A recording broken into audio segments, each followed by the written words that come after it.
ফাহিম আর error দেখা হয়েছিল এক রোদে পোড়া দুপুরে।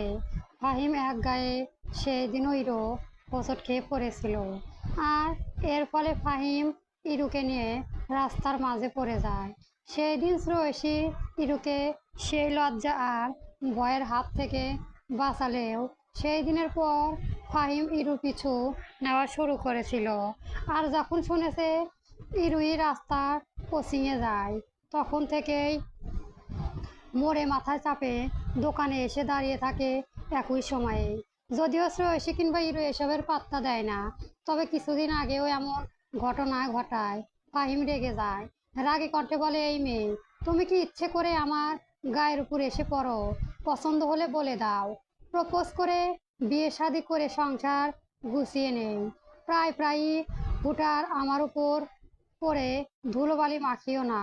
ফাহিম ভেবেছিল ইরু সেই দিনের কথা বলবে, তবে তাকে ভুল প্রমাণ করে দিয়ে ইরু ভয়ে কেঁদে ফেলেছিল।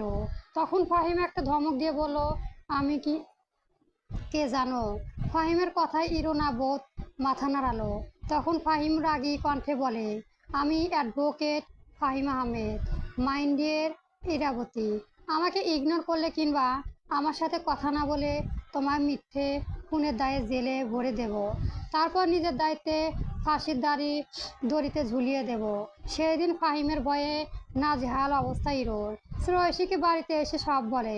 শ্রেয়সী জানতো ইরুর সাথে কথা বলার জন্যই লোকটা এমন কথা বলেছে। তাই সে নিজেই ইরুকে বুঝিয়েছে ফাহিমের সাথে কথা বলার জন্য, কারণ ছেলেটা হয়তো ইরুকে ভালোবাসে। সৎ মায়ের কাছে বড় হওয়া ইরু ছোট্ট থেকে অত্যাচার সহ্য করতে করতে ভীতু হয়ে গেছে। ইরুর বাবা প্রবাসী, বাবাকে দেখেনি ইরু বহুদিন। সেই দিনের পর থেকে ইরুর সাথে একটা দুটো কথা হয় ফাহিমের। ফাহিম এতই খুশি, বেশ মনে ধরে গেছে এই বাচ্চা মেয়েটাকে।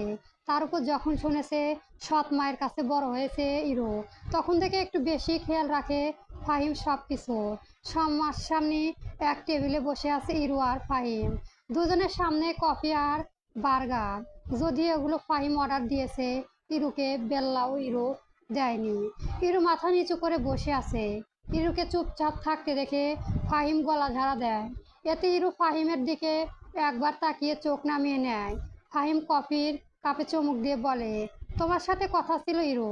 ফাহিমের কণ্ঠ শান্ত কণ্ঠ। ইরু সামান্য মাথা উঁচু করে ফাহিমের কাপ ধরে রাখলো, হাতের দিকে তাকিয়ে বলে, বলুন। যা বলবো সত্যি উত্তর দিবা, যতটুকু জানো সব কিছুই খোলাসা করবা। আমি যতটুকু শ্রেয়সীকে বন্ধুর বউ হিসেবে চিনি, তার থেকে বেশি তোমার বান্ধবী হিসেবে চিনি, আর তার থেকেও বেশি আমি তোমাকে চিনি। সত্যি কথা বলবা? আচ্ছা। এর ছোট্ট প্রতি উত্তর ফাহিমের মন মতো হয় না। মনে হয় মেয়েটা যদি বেশি বক বক করতো তাহলে ভালো লাগতো। ফাহিম একটা দীর্ঘশ্বাস ফেলে বলতে শুরু করে, মেহরোজ আর শ্রেয়সীর বিয়ে হয় দুই পরিবারের অনুমতি নিয়ে। যদিও তুমি বিয়েতে ছিলে না, কিন্তু সব কিছুই জানো। মেহরোজ চলে যাওয়ার, ডিভোর্স দেওয়া, এমনকি এই যে নতুন করে মেহরোজে আবারও শ্রেয়সীর পিছনে পড়া। জি, তোমার কি মনে হয় শ্রেয়সীর পিছনে ঘোরা কি উচিত মেহরোজে? আর এটা শ্রেয়সী কেমন নজরে দেখছে বলো মনে হয় তোমার? ফাহিমের কথায় বেশ কিছুক্ষণ চুপ থাকে ইরো, হাতের উপর হাত রেখে কসলাতে থাকে।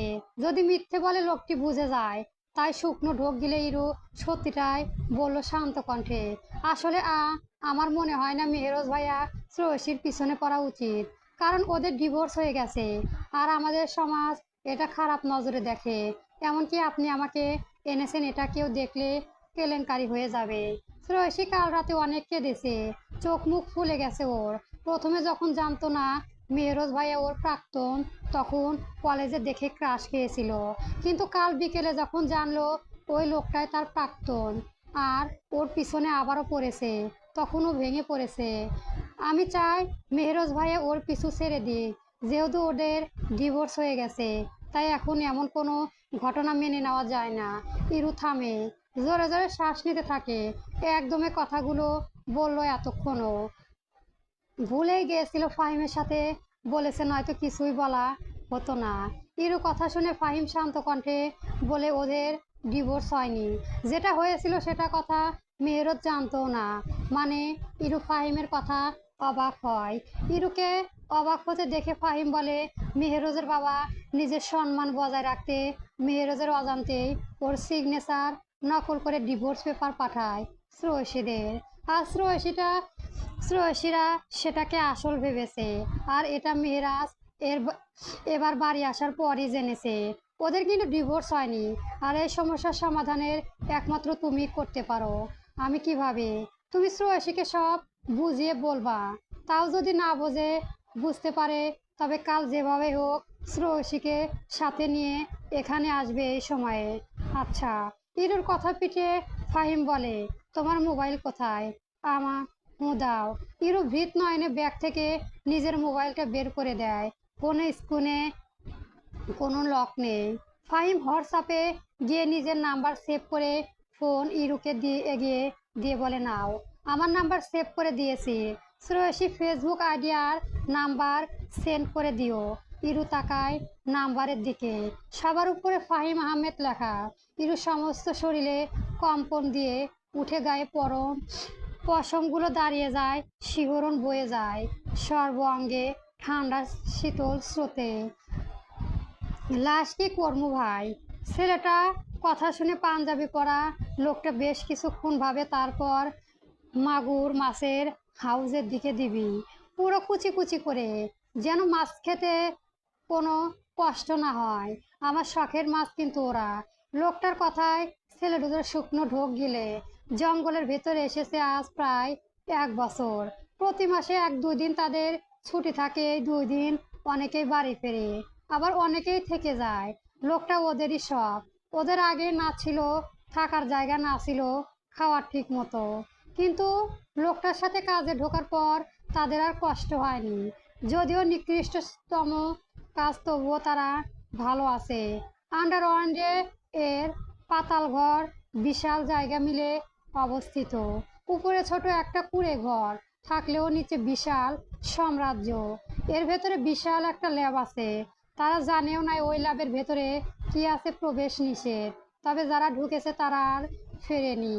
আর টমিয়ার নামি সব সময় ল্যাব পাহারা দেয়। তারা শব্দহীন কুকুর, শব্দ ছাড়াই ছিন্ন ভিন্ন করে ফেলতে পারে। তারপর একাধিক ঘর, সবগুলো শব্দমুক্ত, ভেতরে আওয়াজ বাইরে আসে না। আর সবশেষে এর ঘরে বিশাল দুটো হাউস, অ্যারাইস্ট পিহারা মাছ, আর অন্যটায় আফ্রিকান জাতি হিংস্র মাগুর। নিমিষে একটা মানুষকে ছিঁড়ে খেয়ে ফেলতে সাক্ষ্য মোরা। ছেলে দুটো কাজে লেগে পড়ে। গুপ্তচর লোকটিকে জীবিত রেখেই তার শরীরে বিভিন্ন অঙ্গ খুলতে শুরু করে। তা দেখে পাঞ্জাবি পরা লোকটা আড়মোড় খেয়ে চলে যায় ল্যাবের দিকে। তার এখন কাজ নেই, বাকি কাজ ছেলে দুটোই করে দেবে। নাহিদা খাতুনের জ্ঞান ফিরেছে। মেহেরজকে নিজ হাতে ধরে বসে থাকতে দেখে আবেগপ্লুত হয়ে কেঁদে ফেলেছে তিনি। মেহেরজ নিজের মায়ের মাথায় হাত দিয়ে সান্ত্বনা দেয়, তবে শান্ত হয় না নাহিদা খাতুন। ছেলের বাইরে ছেড়ে চলে যাওয়ায় মা হয়ে তিনি মেনে নিতে পারছেন না। নাহিদা খাতুনকে কান্না দেখে। বেশ কিছুক্ষণ পর নিলয় মির্জা এগিয়ে আসে মেহেরজের দিকে। তারপর গলার স্বর নিচু করে বলে, মেহেরজ, বাড়িতে ফিরে চলো। আমি চাচ্ছি না তোমার চিন্তায় তোমার আম্মু আরো অসুস্থ হয়ে যাক। বাবার কথায় কোনো প্রতি উত্তর করলো না মেহেরজ। নিলয় মির্জা জানে ছেলে তার ভীষণ রাগী আর অভিমানী। ছেলে যখন বলেছে কথা বলবে না, তো বলবে না। নিলয় মির্জা খারাপ লাগে সেই দিন। সে রাগ সামলাতে না পেরেই বলে ফেলেছিল। তাই বলে তার ছেলেটা এমনভাবে অভিমান করে বাড়ি ছাড়বে? কোনো বাবা কি সত্যি বলতে পারে তার ছেলেকে বাড়ি থেকে বের হতে যেতে? নিলয় মির্জা মাথা নিচু করে সরে আসে। তা দেখে নাহিদা খাতুন মেহেরজের হাত আঁকড়ে ধরে করুণ সুরে বলে, বাড়িতে চল না বাবু। বাড়িটা কেমন শূন্য লাগছে আজ 2 দিন। চল না, রাগ করিস না, সব সমস্যার সমাধান করে দেব আমি, চল। কি সমস্যা করবা আম্মু? যে সমস্যাগুলো তোমরা নিজ ইচ্ছেতে তৈরি করে আমাকে ছোট করে দিয়েছো সকলের কাছে।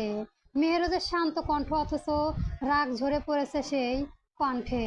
নিলয় মির্জা মাথা নিচু করে নেন, মনে মনে সিদ্ধান্ত নেন সম্মান গেলে যাবে, সত্যিটা বলে না আবার সব ঠিক করে দেবে। ছেলেটা খুশি থাক। এই কয়েকদিনে তার হাসি খুশি বাড়িটা কেমন নিশ্চুপ হয়ে গেছে। ছেলের এমন কথা শুনে নাহিদা খাতুন ফুপিয়ে কেঁদে উঠে বলে, পরবর্তী গল্প পেতে আমার চ্যানেলটি সবার আগে সাবস্ক্রাইব করে রাখবেন বন্ধুরা। ধন্যবাদ। গল্প লেফটেন্যান্ট মেহরাজ মির্জা চলবে।